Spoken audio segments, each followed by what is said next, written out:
Salut à toi, aujourd'hui j'ai eu un petit peu de retard sur la publication des vidéos, enfin c'est pas bien grave. Aujourd'hui il fait beau en Espagne. Je voulais te parler de combien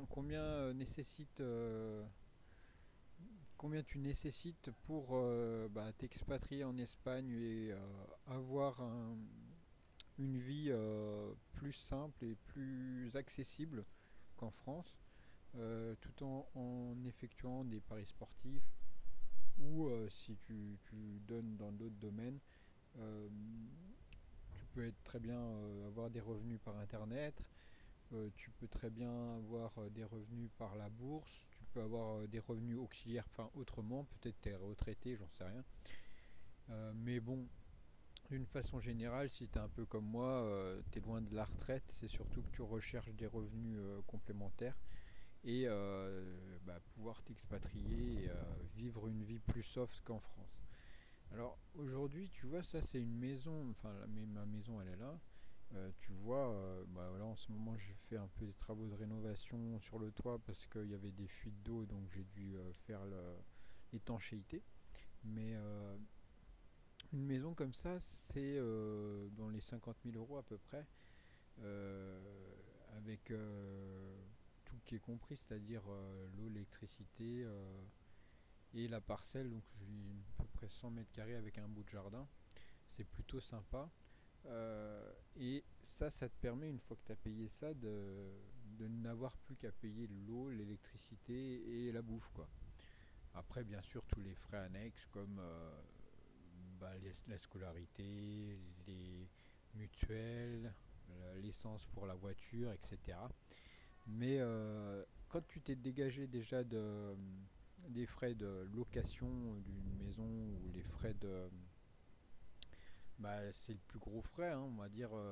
Si tu as un crédit, c'est moi, enfin, en tout cas pour nous, c'est la moitié de notre, même un peu plus que la moitié de nos revenus. Donc ça, moi, c'est quelque chose que j'ai pu payer grâce à mon entreprise. Tout le monde ne peut pas se payer une maison en cash comme ça directement, mais c'est la meilleure façon de commencer à s'expatrier, etc. Mais l'expatriation, ça se fait pas comme ça se fait tout simplement en plusieurs étapes. Et moi, c'est comme ça que je le vois, c'est-à-dire que pour l'instant, c'est une maison de vacances. Et quand j'atteindrai 1000, 1500, voire 2000 € de revenus récurrents, que ce soit en paris sportif ou autre, hein, moi j'ai des sites internet qui me rémunèrent. Euh, une fois que tu as réussi à avoir au moins 1000 € par mois, bah, tu peux en vivre parce que ici après t'as pu à payer ton logement, tu as pu à payer d'autres taxes que tu peux payer fortement en France. Ici c'est beaucoup plus réduit. Pour donner une idée, les taxes foncières sur une maison d'une cinquantaine de mètres carrés, comme ça c'est 150 € par an. Après ça dépend de la zone où tu es en Espagne, mais voilà. Et si tu es parieur sportif, il faut savoir que l'Espagne, tu peux parier sur Pinac, sur toutes les bookmakers.com, donc tu as un gros avantage là-dessus. Et pareil au niveau de l'imposition, c'est plus soft qu'en France, surtout sur les paris sportifs, etc. Et l'avantage que tu as à être en Espagne aussi, c'est que c'est vraiment moins cher en termes de quand tu fais les courses et pas mal d'autres choses.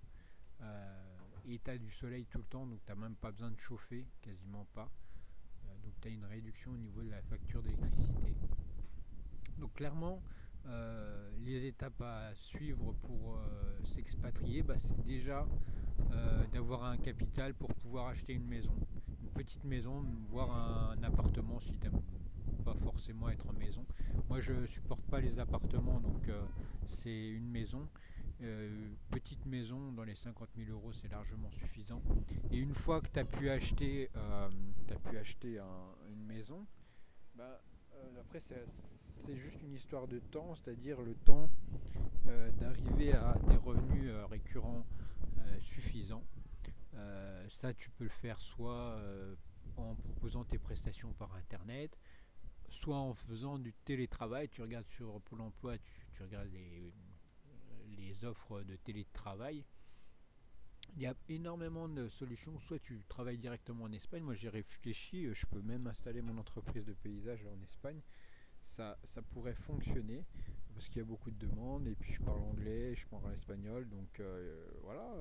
Donc n'oublie pas que tu ne peux pas vivre entièrement des paris sportifs, mais tu peux vivre avec plusieurs compléments de revenus.